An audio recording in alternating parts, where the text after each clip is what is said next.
Hai, Assalamualaikum. Selamat datang ke The Salman Solmanaj. Hari ni kita nak share macam mana nak sedut hingus degil. Kalau cara orang dulu-dulu dia sedut terus daripada mulut ke hidung bayi. Sekarang ni kita nak sedut guna alat khas yang saya dah gunakan selama 2 tahun setengah. Nampak? Mudah dan cukup praktikal untuk nak bagi anak tu rasa selesa bila dia berhingus. Jadi jom kita saksikan macam mana kita nak sedut dia tu dengan kadar kekuatan yang kita tetapkan sendiri.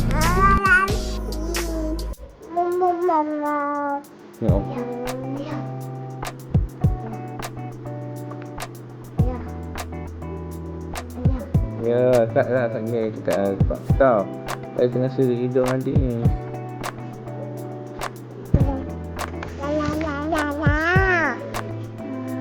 Mujarab, kesan.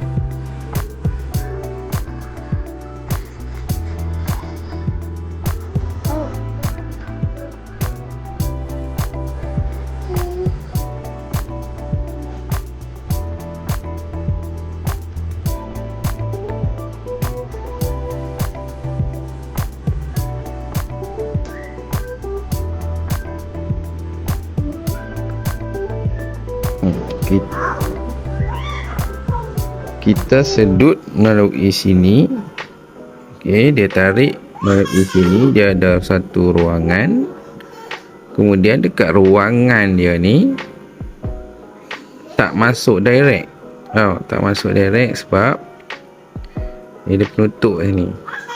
Dia ada penutup ni. Ni penutup ni untuk mengelakkan hingus masuk terus ke mulut ayah ataupun ibu.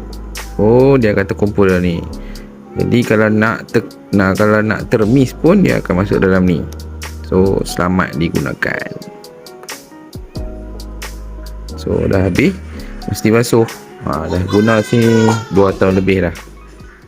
Kalau anda rasa video ini menarik, apa tunggu lagi? Subscribe, like dan komen. Sharekan kepada kawan-kawan apa yang kita boleh kongsikan bersama. Okey.